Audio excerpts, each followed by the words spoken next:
పారిజాత చెట్టు పువ్వుల గురించి ప్రత్యేకంగా పరిచయాలు అవసరం లేదు. ఈ చెట్టు గురించి చాలా మందికి తెలిసే ఉంటుంది. ఈ పువ్వుల నుండి మంచి సువాసన వెరజల్లుతూ ఉంటుంది.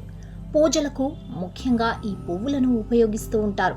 అయితే ఈ చెట్టు పువ్వులతో కేవలం పూజలే కాకుండా ఎన్నో ఆరోగ్య ప్రయోజనాలు కూడా ఉన్నాయి.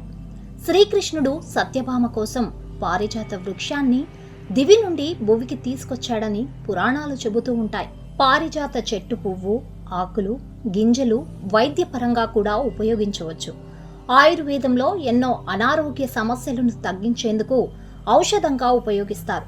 పారిజాత పుష్పం, ఆకులు, చెట్టు బెరడుతో ఎన్నో లాభాలు ఉన్నాయి. మరి ఈ పారిజాత పూలతో ఎలాంటి అనారోగ్య సమస్యలకు చెక్ పెట్టొచ్చో ఇప్పుడు తెలుసుకుందాం. పారిజాత పువ్వులతో ఒత్తిడి, ఆందోళనలను తగ్గించవచ్చు. మానసిక ఒత్తిడిని తగ్గించడంలో సహాయపడే అరోమా థెరపీ, ఆయుర్వేదంలో ఈ పువ్వులను సహజ నివారణగా పరిగణిస్తారు. కాబట్టి ఈ పువ్వులతో ఒత్తిడిని తగ్గించుకోవచ్చు. చాలా మంది చుండు సమస్యతో బాధపడుతూ ఉంటారు. ఇలాంటి వారు పారిజాత పువ్వులతో తగ్గించుకోవచ్చు. పారిజాత చెట్టు గింజలను పేస్టులా చేసి తలకు పట్టిస్తే చుండ్రు సమస్య తగ్గి జుట్టు సాఫ్ట్గా, సిల్కీగా తయారవుతుంది. గొంతు సంబంధిత సమస్యలు నయం చేయడంలో కూడా పారిజాత చెట్టు ఆకులు ఎంతో చక్కగా సహాయపడతాయి.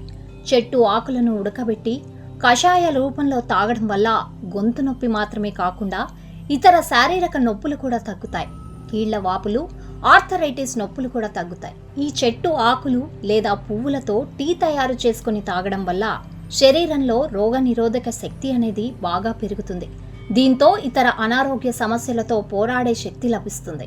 వాతావరణంలో మార్పుల కారణంగా సీజనల్ వ్యాధులు, జ్వరం, దగ్గు, జలుబు వంటివి అటాక్ చేస్తూ ఉంటాయి. ఇలాంటి వ్యాధులు రాకుండా ఇమ్యూనిటీ బలంగా ఉండాలంటే ఈ చెట్టు ఆకులు, పువ్వులతో టీ, కషాయం చేసి తాగితే మంచి ఫలితాలు ఉంటాయి.